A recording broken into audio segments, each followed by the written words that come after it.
Hello everyone and welcome back to minds mind tutorial. So we were seeing the topic digestion. इससे पहले हमने digestion of food stuff complete किया था और आज जो हम देखने वाले हैं टॉपिक उसमें protection of the digestive epithelia के साथ हम लोग स्टार्ट करेंगे। सो जनरली क्वेश्चन हमसे पूछा जाता है कि जो गट एपिथेलिया होती है वो क्यों नहीं डाइजेस्ट होती by the actions of enzyme secreted therein. जो भी एंजाइम्स स्टमक के अंदर या फिर पूरा जो गट है एलिमेंट्री कैनाल में, जैसे स्टमक हो गया, इंटेस्टाइन हो गया, यहाँ पर जितने भी एंजाइम्स रिलीज होते हैं वो इतने स्ट्रॉन्गर होते हैं या स्ट्रॉन्ग रहते हैं कि वो किसी भी फूड स्टफ को डाइजेस्ट कर सकते हैं। तो फिर वहां वो क्वेश्चन पूछा जाता है कि फिर वो जो गट की एपिथेलियम है वो क्यों नहीं वहां पर डाइजेस्ट हो जाती है। तो उसके कहीं ना कहीं कुछ फॉलोइंग रीजंस होते हैं जिस वजह से वो जो एपिथेलिया है, डाइजेस्टिव एपिथेलिया गट में, वो कैसे प्रोटेक्टेड रहती है। तो उसी के बारे में यही टॉपिक आ जाता है, protection of the digestive epithelia. तो अगर आपसे कोई क्वेश्चन कर लेता है कि गट की लाइनिंग क्यों नहीं डाइजेस्ट हो जाती उन स्ट्रॉन्ग एंजाइम्स की वजह से, तो उसके रीजंस कहीं ना कहीं हम आज देखने वाले हैं। पहला रीजन होता है कि वहां पर एक म्यूकस नाम की प्रोटेक्टिव बैरियर होती है जो कि एंजाइम्स और गट एपिथेलिया के बीच में होती है। तो फॉर एग्जांपल ये गट एपिथेलिया है, गट एपिथेलिया, और यहाँ है वो स्ट्रॉन्ग एंजाइम्स, और ये एंजाइम्स सच में भी इस चीज के कैपेबल हैं कि वो इसको डाइजेस्ट कर सकते हैं। लेकिन इन दोनों के बीच में जो चीज आ जाती है to protect this gut epithelia is known as mucus. Mucus यहाँ सिक्रीट होता है जो कि इसको प्रोटेक्ट करता है। तो मेन पहला पॉइंट क्या हो जाएगा, प्रोटेक्शन ऑफ डाइजेस्टिव एपिथेलिया के अंदर the mucus forms a protective barrier between enzymes and gut epithelia. दूसरा है कि बहुत सारे ऐसे एंजाइम्स होते हैं जो कि इनएक्टिव फॉर्म्स में सिक्रीट होते हैं, और जब उन्हें एक प्रॉपर तरह से उनको एक्टिव करने वाला जो भी उनका कहना चाहिए, जो भी एक्टिव करवाने वाली चीज होगी, जब तक वो रिलीज ना हो जाए तब तक वो इनएक्टिव रहते हैं। तो इसी वजह से कहीं ना कहीं वो एंजाइम्स जो एपिथेलिया होती है उसको डाइजेस्ट नहीं करते, क्योंकि इसका रीजन हमने पहले भी देखा था। जैसे कि हमने जब पेनक्रियाटिक जूस के अंदर पढ़ा था, तो पेनक्रियाटिक जूस में जो एंजाइम्स होते हैं वो इनएक्टिव फॉर्म में होते हैं, बाद में उनको कहीं ना कहीं एक्टिव किया जाता है। जैसे प्रो रेनिन बनता है, बाद में जाकर रेनिन, प्रो कैसिन रहता है, वो बाद में बनता है कैसिन। तो उसके रीजन हम पहले से देख चुके हैं। तो सेकेंड रीजन जो यहाँ पर हो जाता है वो रहता है इनएक्टिव फॉर्म्स ऑफ एंजाइम। ये हो जाएगा हमारे पास दूसरा reason. So most of the enzymes are secreted in inactive forms. Third reason यहाँ पर होता है कि जो इपिथेलियल सेल्स होते हैं इनके अंदर भी, ये जो इपिथेलियल सेल्स होंगे इनके अंदर भी क्या चीज होती है, एंटी एंजाइम्स होते हैं जो कि इनहिबिट करते हैं एक्शन ऑफ एंजाइम को। क्योंकि ये जो एंजाइम है इसका जो ठीक अपोजिट होगा, जो भी इसको अपोज करेगा, वो भी इसी गट एपिथेलिया में पाया जाता है। तो तीसरा रीजन हमारे पास क्या आ जाता है, हमारे पास होते हैं एंटी एंजाइम्स। यानी कि गट एपिथेलिया के पास कौन सी चीज होती है, इसी गट एपिथेलिया के बारे में बार बार हम लोग बात कर रहे हैं, ये इसके सेल्स है, ये गट एपिथेलिया के सेल्स है। तो ये जो गट एपिथेलिया के सेल्स है इसके पास होते हैं एंटी एंजाइम्स जो कि क्या करते हैं, एंटी एंजाइम्स, मेन जो एंजाइम्स है, ये एंजाइम्स यहाँ पर पूरे तरह से हमें विलन की तरह नजर आ रहे हैं, तो इन एंजाइम से बचाते हैं। ठीक है, तो आप थर्ड पॉइंट लिख सकते हो, the epithelial cells contain anti enzymes which inhibit the action of the enzymes. Fourth reason हमारे पास आता है कि एंजाइम्स जो होते हैं वो बहुत स्पेसिफिक होते हैं रिएक्शंस के अंदर। सो फोर्थ पॉइंट हमारा है कि एंजाइम्स क्या होते हैं, स्पेसिफिक होते हैं रिएक्शंस में, यानी कि उन्हें जो काम दिया जाएगा वही काम करेंगे, और जिस तरह की चीजों को वो डाइजेस्ट करते हैं उसी को वो डाइजेस्ट करना पसंद करेंगे। तो स्पेसिफिक होते हैं रिएक्शंस में, जब जो रिएक्शन कर रहे हैं उसी को वो परफॉर्म करेंगे। सो आप लिख सकते हो enzymes are very specific in reactions. और लास्ट पॉइंट हमारे पास आ जाता है प्रोटेक्शन ऑफ डाइजेस्टिव एपिथेलिया के अंदर, कि जो प्रोटोप्लाज्म होता है लिविंग सेल्स का, जैसे कि फॉर एग्जांपल हम स्टमक के सेल्स की बात कर लें, तो स्टमक के जो सेल्स होंगे और उसका जो प्रोटोप्लाज्म होगा वो अल्कलाइन होता है। जब भी रिएक्शन होगी तब भी वो अल्कलाइन रहता है, और जो गैस्ट्रिक एंजाइम्स रहते हैं उनको तो एसिडिक मीडियम की जरूरत पड़ती है, तभी जाकर वो जो भी डाइजेस्टिव प्रोसेसेस होती हैं उसको पूरी कर पाएंगे। तो एंजाइम्स को जो चीज लगती है वो होता है एसिडिक मीडियम, और जो स्टमक के सेल्स हैं उन स्टमक के सेल्स में जो चीज होती है वो रहती है अल्कलाइन मीडियम। तो इस वजह से भी वहां पर कहीं ना कहीं वो चीजें बच जाती है। तो प्रोटोप्लाज्म को याद रखना है हमें यहाँ पर, प्रोटोप्लाज्म ऑफ लिविंग सेल्स। जो भी प्रोटोप्लाज्म होता है ऑफ लिविंग सेल्स वो कैसा होता है, और वो भी कहाँ का, स्टमक की बात कर रहे हैं हम लोग, वो होता है एल्केलाइन।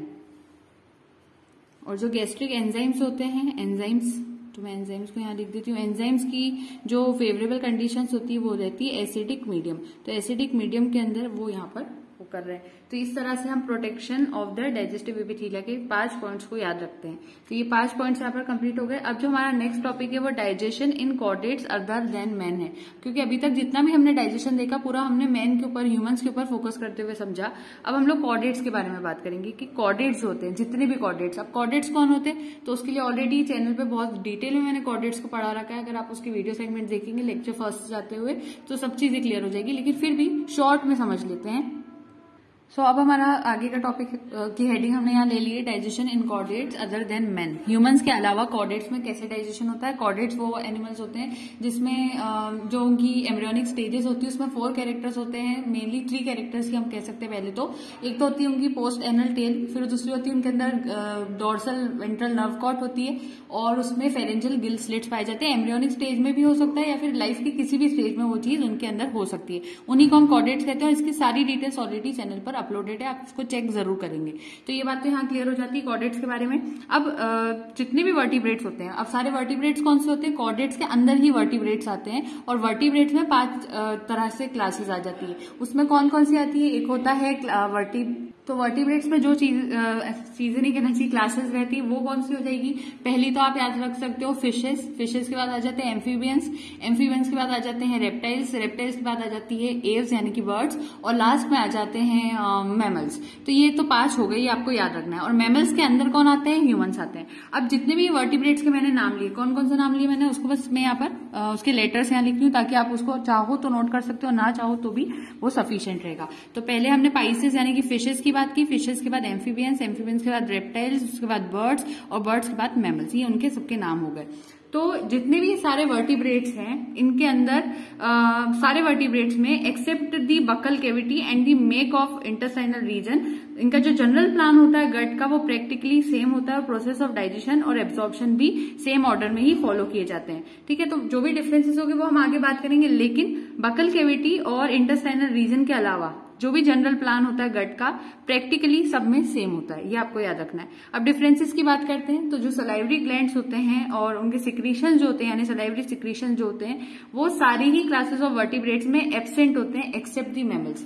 तो सलाइवा का फॉर्मेशन होना यानी कि सलाइवरी ग्लैंड्स या सलाइवरी सिक्रीशन होना, और या फिर फाइनली हम बोलते हैं सलाइवा की बात, सिर्फ सलाइवा जिनमें पाया जाता है वो होते हैं मैमल्स, सिर्फ मैमल्स में पाया जाता है। So the salivary glands and so the salivary secretions are absent in all classes of vertebrates except the mammals. सिर्फ और सिर्फ मैमल्स में ही सलाइवा का रोल प्ले होता है। जैसे कि ह्यूमंस के अंदर भी बात करें, हमें भी सलाइवा फॉर्मेशन होगा, लेकिन बाकी की ये जो 4 क्लासेस की फिशेज, एम्फीबियंस, रेप्टाइल्स, बर्ड्स, इनमें सलाइवा का कोई भी सिक्रीशन या सलाइवरी ग्लैंड का होना नहीं पाया जाता। तो एक चीज ये होगी। दूसरी होती है कुछ स्पेशल मॉडिफिकेशंस होते हैं जो कि हर्बीवोरस एनिमल्स में पाए जाते हैं, और ये जो मॉडिफिकेशंस होते हैं ये बहुत जरूरी होगी क्योंकि उनको लार्ज अमाउंट ऑफ सेल्यूलोज को खाना होता है। उनकी डाइट पूरी तरह से सेल्यूलोज पर निर्भर करती है, क्योंकि हर्बीवोरस एनिमल्स कौन से एनिमल्स होते हैं, जो कि प्लांट को खाते हैं, और प्लांट के अंदर जो चीज होती है वो सबसे ज्यादा होती है सेल्यूलोज। तो सेल्यूलोज को डाइजेस्ट करने के लिए उनको एक अलग ही तरह का मॉडिफिकेशन लगेगा उनकी बॉडी में, उसी को हम कहते हैं special modifications of herbivores.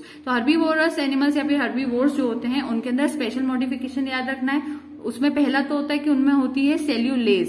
Cellulase एक तरह का एंजाइम होता है जो कि सेल्यूलोज को डाइजेस्ट कर सकता है, और ये थोड़ा सा डाउटफुल है यहाँ पर कि जो वर्टिब्रेट्स होते हैं वो भी इस एंजाइम्स को प्रोड्यूस कर पाते हैं या नहीं, कि सारे वर्टिब्रेट्स कर पाएंगे या नहीं, ये थोड़ा सा डाउटफुल है। अभी इसका आंसर हमें नहीं मिल पाया प्रॉपरली।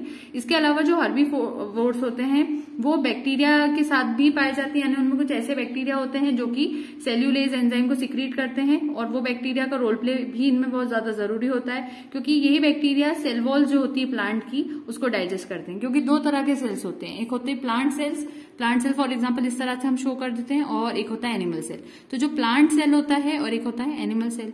प्लांट सेल में जो चीज एक्स्ट्रा होती है वो क्या होती है, सेल वॉल होती है, और एनिमल सेल में सेल वॉल एब्सेंट होती है। हमें सिर्फ सेल मेम्ब्रेन होती है, इनके पास सेल वॉल भी होती है और सेल मेम्ब्रेन भी होती है। इनके पास एक सेल मेम्ब्रेन भी होती है, डबल लेयर बना देते हैं, ये सेल मेम्ब्रेन होगी, और हमें सिर्फ सेल मेम्ब्रेन होती है एनिमल सेल्स में। तो तो ये जो सेल वॉल होती है इसको भी डाइजेस्ट करने के लिए इसी में मेनली क्योंकि सेल्यूलोज होता है इस सेल वॉल में, तो इस सेल्यूलोजिक सेल वॉल को डाइजेस्ट करने के लिए वहां पर बैक्टीरियाज का रोल प्ले होता है हर्बीवोर्स के अंदर, और फिर उसी वजह से उनको डाइजेशन करने में आसानी होती है और नॉर्मल डाइजेशन हो पाता है। तो सबसे पहली बात हमने तो ये पहला पॉइंट पढ़ा, डाइजेशन इन कॉर्डेट्स अदर देन मैन पढ़ रहे हैं तो सलाइवा सिर्फ मैमल्स में पाया जाएगा, बाकी जितने भी फिशेस, एम्फीबियंस, रेप्टाइल्स, बर्ड्स हैं उनमें सलाइवा एब्सेंट होता है। दूसरा पॉइंट हमने पढ़ा हर्बीवोर्स के बारे में, तो हर्बीवोर्स जितने भी होंगे उन सभी में सेल्यूलेज नाम का एंजाइम होता है, क्योंकि सेल्यूलेज एंजाइम ही इस सेल वॉल को डाइजेस्ट कर पाएगा। और जो एनिमल्स सेल्यूलेज एंजाइम की मदद से डाइजेस्ट जो चीज कर रहे हैं वो चीज कौन सी होती है, वो होती है सेल्यूलोज। तो मेनली जिसको डाइजेस्ट किया जा रहा है सेल्यूलेज यहाँ पर एंजाइम है और सेल्यूलोज वो इंग्रेडिएंट है जिसको हम यहाँ पर डाइजेस्ट करवा रहे हैं, किसमें, हर्बीवोर्स में। हर्बीवोर्स वो एनिमल्स होते हैं जो सिर्फ और सिर्फ ऑटोट्रॉफ्स पे डिपेंडेंट होते हैं, यानी सिर्फ प्लांट्स को खाएंगे, वेजिटेरियन आप कह सकते हो इनको। तो ये आपको यहाँ पर याद रखना था। अब दूसरी बात क्या होती है, जब सेल्यूलोज डाइजेस्ट हो जाता है, सेल्यूलोज को डाइजेस्ट करा किसकी मदद से, सेल्यूलेज की मदद से। जब सेल्यूलोज डाइजेस्ट हो जाएगा तो जो चीज बनती है वो रहती है शुगर्स और कुछ फैटी एसिड्स। तो अब ये शुगर्स और फैटी एसिड का क्या होता है, तो इन शुगर और फैटी एसिड का जो भी लास्ट में प्रोडक्ट बनता है उसको एनिमल्स अपने अंदर एब्जॉर्ब कर लेते हैं। तो जितने भी एनिमल्स है, जो भी हर्बीवोर्स है, वो उनके लिए ये शुगर्स और फैटी एसिड्स उनके लिए काम की चीज हो जाती है, तो ये भी उनके लिए एब्जॉर्प्शन का एक रीजन बन जाएगा, इसको वो एब्जॉर्ब कर लेंगे।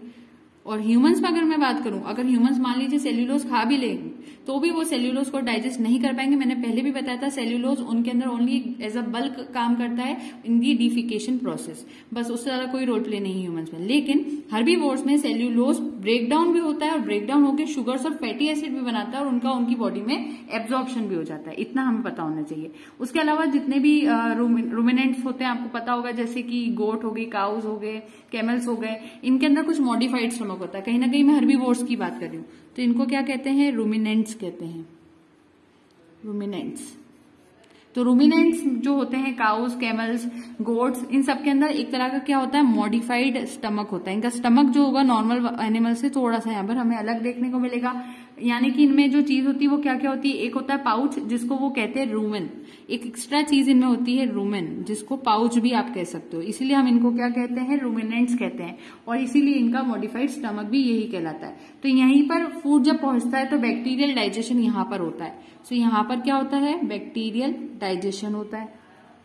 उसके बाद क्या होता है कि जब फूड यहाँ पर डाइजेस्ट हो जाता है तो वो फिर से रिगर्गिटेट हो जाता है, मतलब वापस से उसके माउथ तक एनिमल के पहुंच जाता है। पहले तो जब एनिमल खाना खाएगा तो वो रूमेन तक फूड पहुंच जाएगा, फिर रूमेन में उस पर बैक्टीरियल डाइजेशन होता है, उसके बाद वो एनिमल फिर से अपने रूमेन से वो फूड को निकालकर अपने माउथ में लेकर आता है और फिर वहां पर अगेन अपने मोलर टीथ की मदद से उस फूड को च्यू करेगा, फिर उसको वापस से स्वॉलो करेगा सेकेंड टाइम के लिए। तो ये पूरी प्रोसेस हो जाती है और यहाँ पर जो फूड रहता है उसको सफिशिएंटली ग्राउंड अप करा जाएगा, उसके बाद ही वो ट्रू डाइजेस्टिव स्टमक तक पहुंचता है। तो ये एक मॉडिफाइड स्टमक जो था वो रूमेन था। इसके बाद नेक्स्ट स्टेप क्या होगी, वापस से माउथ तक खाना जाएगा, फिर वापस से एनिमल उसको च्यू करेगा फिर से, और अब माउथ के बाद अगली स्टेप में जहां खाना जाएगा उसको कहते हैं एबोमेसम। एबोमेसम, एबोमेसम क्या होता है, ये होता है ट्रू डाइजेस्टिव स्टमक, इसी को कहते हैं सच्चा डाइजेस्टिव स्टमक। और जो हनीकॉम्ब बैग होता है फिर उसके अंदर जाएगा खाना, तो नेक्स्ट स्टेप हो जाती है रेटिकुलम, जिसको हनीकॉम्ब बैग कहते हैं। अब तो नॉर्मल प्रोसेस चल रही, honeycomb bag, sorry I am really sorry, यहाँ शो नहीं हो रहा था, हनीकॉम्ब बैग, ये होगी नेक्स्ट स्टेप। और उसके बाद लास्ट में जहां पर वो जाता है खाना उसको कहते हैं, मैं यहाँ पर नोट करूंगी इसको, सो मैं यहाँ यही लिख देती हूँ इसको, लास्ट पार्ट होता है ओमेसम। ओमेसम, तो ओमेसम लास्ट स्टेप होगी जहां पर खाना पहुंचेगा। और इनमें जो रेटिकुलम होता है पर्टिकुलरली, अगर मैं उसकी बात करूँ यानी कि ये वाले स्टमक की, तो रेटिकुलम जो रहता है पर्टिकुलरली फूड के बजाय जो वाटर होता है उसको भी स्टोर करके रखता है कैमल्स के अंदर, क्योंकि कैमल्स जो होते हैं वो शीप, डेजर्ट शीप कहलाता है, आपको पता होगा, क्योंकि वहां पर पानी नहीं मिलता, तो वो एक बार में जहां पानी स्टोर करके रखता है कैमल, वो यही प्लेस होती है रेटिकुलम। तो कैमल से रिलेटेड आपको यहाँ पर थोड़ा सा याद रखना है कि कैमल जो एक्स्ट्रा पानी अपने अंदर स्टोर करता है वाटर को, वो कहाँ स्टोर करता है, यहीं पर रेटिकुलम में करता है। सो पर्टिकुलरली कैमल के अंदर रेटिकुलम का रोल प्ले रहेगा। और ओमेसम की अगर मैं बात करूं, यहाँ पर ये ओमेसम, तो ये एक तरह से फिल्टर की तरह एक्ट करता है। तो ये एक चीज और आपको याद रखनी है, फिल्टर की तरह एक्ट करता है, ठीक है। तो ये कुछ एक्स्ट्रा पॉइंट है आपके पास। और ये किस चीज का फिल्टर है, ताकि फूड के जो बड़े पार्टिकल्स है वो ऊपर ही रह जाए और जो छोटे पार्टिकल्स है वही आगे की तरफ नीचे की तरफ जाए और फर्दर डाइजेशन उनका हो पाए। तो ये फिल्टर की तरह एक्ट करता है so that only fine particles of the food can pass. फिर उसके बाद हॉर्सेस, रैबिट्स और रोडेंट्स की अगर मैं बात करती हूँ, यहाँ पर मैं एक्स्ट्रा लिख रही हूँ, यहाँ इसके नीचे पॉइंट लेंगे हम। हॉर्सेस के अंदर, रैबिट्स के अंदर और लास्ट है हमारे पास रोडेंट्स। ये 3 की हमें बात करनी है यहाँ पर। इन 3 में क्या होता है, तो इन तीनों में जो चीज होती है वो ये रहती है कि इनका जो ऊपर से जो स्टमक वाला पोर्शन है वो तो नॉर्मल रहता है, जैसे अभी तक आपने देखा नॉर्मल टाइप से उनका स्टमक होता है। बट लास्ट में जो स्टेप डिफरेंट हो जाती है वो रहती है कि इनका जो सीकम होता है वो थोड़ा सा लार्ज होता है, एनलार्ज रहता है। तो सीकम इनका लार्ज हो जाता है, तो जब भी फूड यहाँ सीकम तक पहुंचेगा, सीकम में थोड़ा बहुत उसका डाइजेशन होगा, उसके बाद फूड लास्ट में नेक्स्ट स्टेप में जाएगा, उसको कहा जाता है कोलॉन। तो सीकम के बाद नेक्स्ट स्टेप कौन सी हो जाती है, कोलॉन हो जाती है।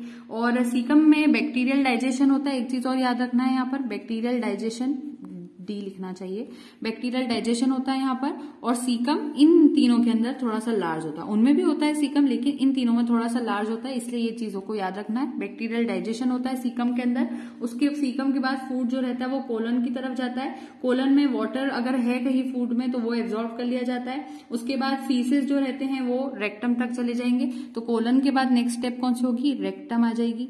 रेक्टम जो कि फीसेस से रिलेटेड होगी, फीसेस। और कोलन से आपको क्या याद रखना है, H2O का एब्जॉर्प्शन याद रखना है। ये स्टेप्स होती है। लास्ट में रेक्टम आ जाएगी जहां पर फीसेस का रोल प्ले आएगा और वहां पर सेमी ड्राइड मटेरियल्स प्रेजेंट रहेंगे। This is one of the reasons for the wild rabbit which seldom drinks water. और यही रीजन है कहीं ना कहीं कि जो वाइल्ड रैबिट्स होते हैं बहुत कमी से ही पानी पीते हैं, क्योंकि उनको इतनी खास जरूरत नहीं महसूस होती। तो ये पूरा स्टेप था डाइजेशन इन कॉर्डेट्स अदर देन मेन का। इसमें 4 स्टमक के नाम हमें याद रखने होते हैं, जो कि रूमेन होता है, जिसको आप पाउच भी कह सकते हो और उसको पॉन्च भी कहते हैं, कभी कभी पाउच वैसे कह सकते हो। फिर उसके बाद रेटिकुलम जो कि हनीकॉम बैग कहलाता है, और एबोमेसम जो कि डाइजेस्टिव स्टमक होता है, और लास्ट में एक होता है ओमेसम। तो ये डायग्राम आप चाहें तो ड्रॉ कर सकते हैं। अब इसके बाद जो हमारा नेक्स्ट टॉपिक रहेगा वो रहने वाला है डाइजेशन इन वर्टिब्रेट्स के अंदर। इन वर्टिब्रेट्स में जो चीज आती है आपको पहले से पता होगी, प्रोटोजोआ आ जाएंगे, उसमें सीलेंट्रेट्स आ जाएंगे। उसके बाद हम लोग देखेंगे प्लेटिहेल्मिन्थ्स, एनालिडा, आर्थ्रोपोडा, मोलस्का, इकाइनोडर्मेटा। इन सभी इन वर्टिब्रेट्स के अंदर हम लोगों को मेनली जो भी उसका डाइजेशन होता है वो देखना रहेगा।